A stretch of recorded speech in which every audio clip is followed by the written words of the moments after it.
Welcome to Familypreneur, the podcast for parent entrepreneurs raising kidpreneurs. It's time for your weekly dose of inspiration and actionable tips to build your business and find better balance, all while strengthening your family. And now we'd like to introduce your host. She's my mom and thebomb.com, Meg Brunson.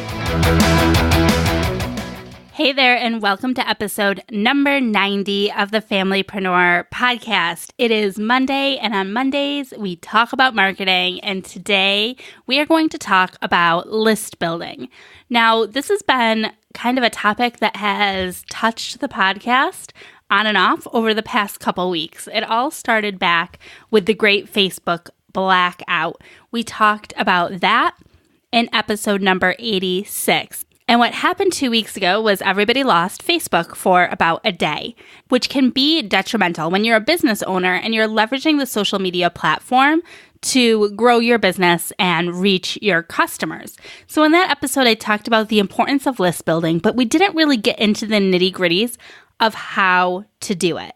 Now, if you are listening to episode number 84, we talked about landing pages as they relate to podcasters. And I did mention in that episode a couple times the ways that you can also leverage landing pages to build your email list. So we're going to start there with talking about landing pages, but we're going to dive deeper than we did in the previous episode. And then we're also going to talk about lead ads. So lead ads are an often overlooked alternative to running conversion ads to a landing page.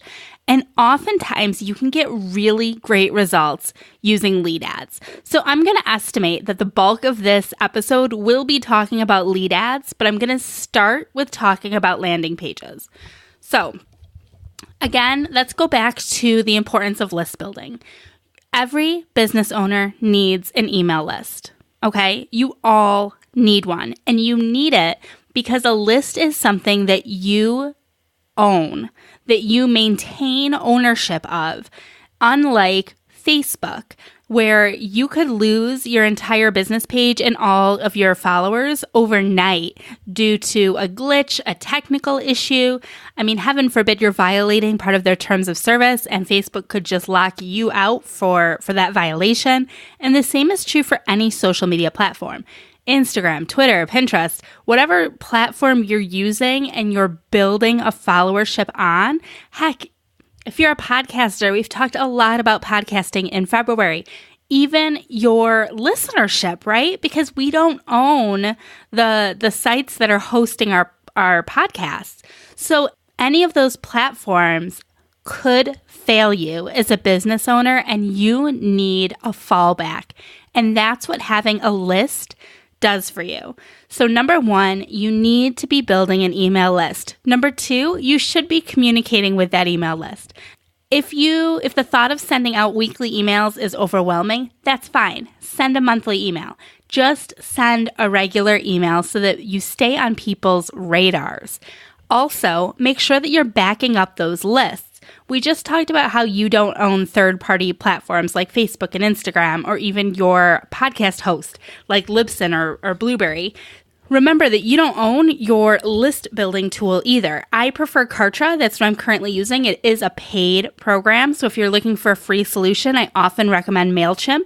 But those are two programs that, again, you do not own. So if their servers go down, if they get hacked, if technology fails them, it does impact you. So what you need to make sure that you're doing is backing up your list regularly so that you always have as close to an up-to-date list as possible in case of those technological mishaps. I like to go in monthly because it's easy for me to just, put it in at the first of the month and back up my lists. So I highly recommend you backing up your lists. Now that we've, made it clear that lists are important, that you should be emailing your lists to keep your leads warm, now let's talk about how you build your list. You need to have some sort of an offer. People are not going to give you their email address for nothing. So number one, create an offer. If you need more information about what type of an offer would be best for your business, that's where my quarterly campaign planner comes into play. So you can go and grab my quarterly campaign planner for free. It's at megbrunson.com/plan.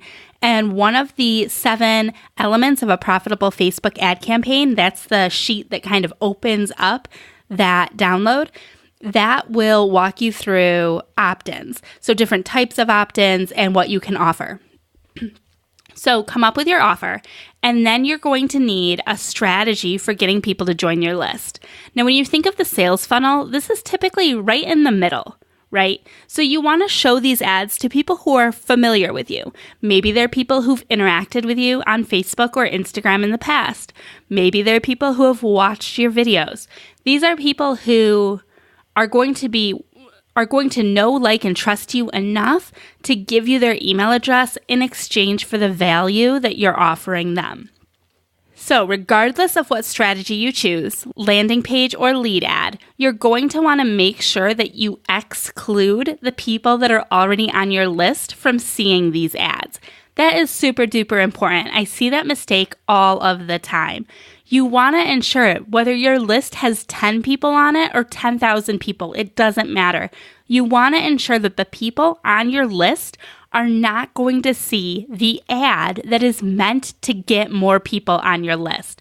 They're already there. You don't need to show it to them again. So ensure that you've got that custom audience created and that you are excluding them from seeing this ad. Now, when you're ready to run the ad, the first strategy is to create your own landing page. Again, this is something I do on Kartra.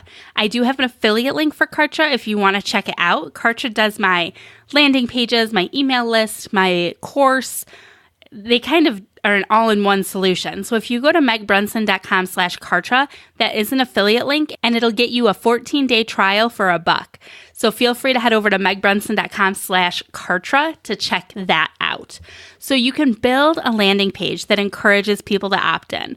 Now, the perks to this are that you can pixel that landing page and then drive traffic to it. Of course, you'll be able to retarget people who hit the page but don't opt in, and use that retargeting audience for a variety of other things. And you're also able to customize that page to be on brand and to encourage the conversion, to encourage people to opt in to get your thing, right? So that is the strategy that most people tend to use. The thing that people miss most often is a lead generation ad. Now, lead generation ads are really cool. I will have a video that you can watch that's going to be posted in the show notes. So that'll be at megbrunson.com/90, and I'll give that link again at the end of the episode.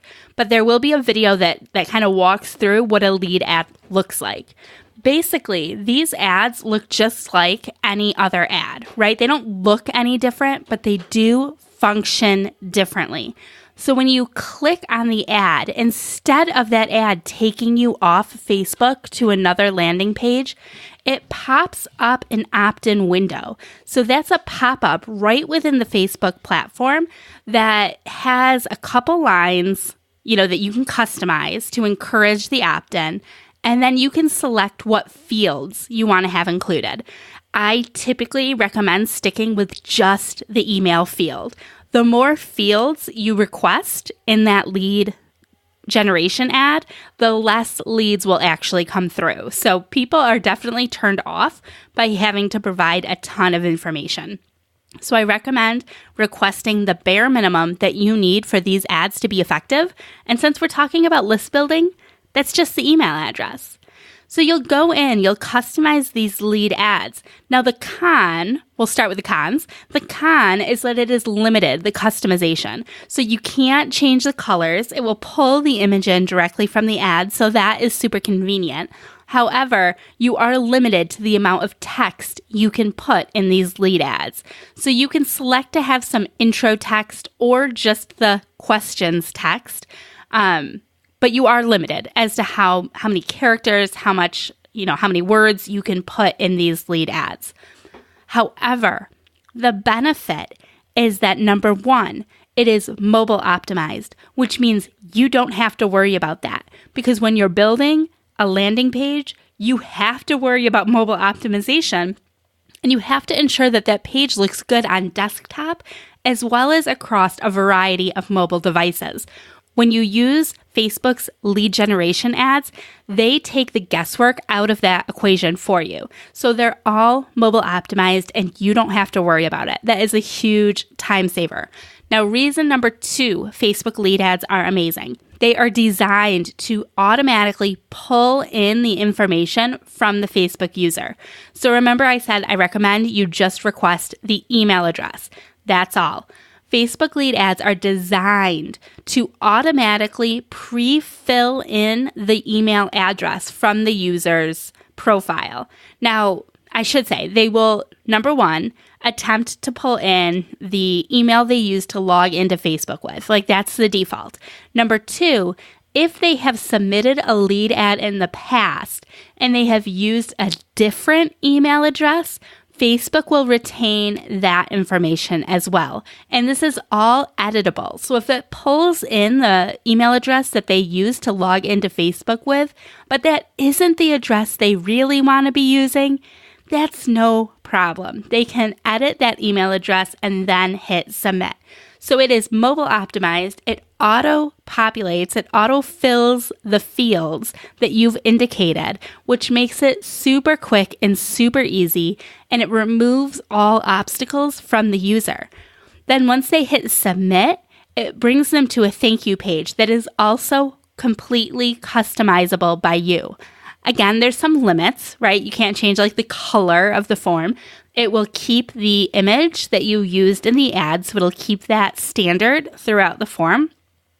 And there's some customizable text areas, as well as the spot where you can customize a button to link back to your website or the opt-in or, whatever you want to link them to. So often I recommend linking the lead ad directly to whatever your offer was. So if that lead ad is bringing people to a blog post on your page, set that button to direct them directly to that blog post. Or if it's offering them, a downloadable freebie, set that link to take them directly to a page where they can download the freebie. Now, even if you do that, you want to ensure that the first email that they get is also providing them direct access to that freebie. So I like making sure that they get the freebie in 2 different ways. 1, from the thank you link in the lead generation ad, and 2, from an email that your email provider sends automatically upon receiving that lead. This way, again, regardless of how your user interacts with that lead form or with their email, they have the best opportunity of actually seeing and getting that offer. Now, how does the email get from Facebook into your email provider? Good question. Facebook doesn't integrate directly with email providers. However, it does integrate through a program called Zapier. Zapier has a free version, but if you want to leverage Zapier to integrate with your Facebook lead ads, you will need to pay a $20 monthly fee.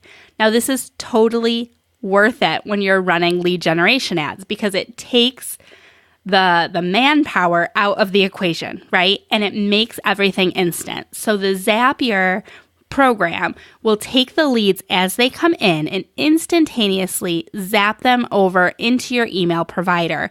And then from your email provider, you'll set up those automations that will send the emails to deliver whatever that offer was. Does that make sense? I highly recommend you use Zapier. That being said, you can manually go in and download your leads at any time. And you can use Zapier to even send the leads via email or send them into a Google spreadsheet. So there are a ton of options if for some reason you don't want them going into an email provider list.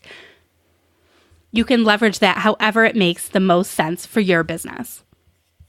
And those are the reasons why I highly recommend that you, at the very least, test out lead generation ads.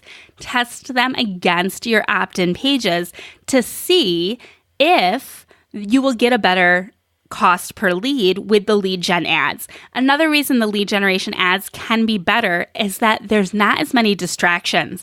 So with lead generation ads, you're not being distracted by links in the header and the footer and the sidebar, all of that stuff that's on your website and often finds its way into landing pages. You will, however, need a privacy policy.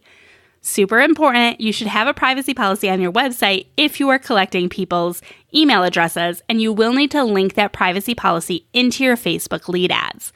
That being said, it is all optimized to generate leads, which is what you want, right? So test out those lead ads. I'll tell you, I run lead ads for clients across all verticals. Then I highly recommend testing out those lead generation ads. Now, if you have any questions about this process at all, you can always ask your questions within the Familypreneur community. Just head over to familypreneurcommunity.com. If you're not already in the group, request to join. We will get you added as quickly as possible. Answering those questions helps that process move along much quicker, and then you can ask your questions in there. You can find the show notes for this episode, including a video of what a lead generation ad looks like. So just in case you haven't seen it, it's a pretty quick little video that kind of walks through the steps of what a lead generation ad looks like. And you'll find all of that at megbrunson.com/90. I hope this has been helpful for you, and I hope that you will keep this in mind the next time you're running a lead generation campaign for your business. Until next time, have a great day, have a great week, and we'll talk soon. Bye.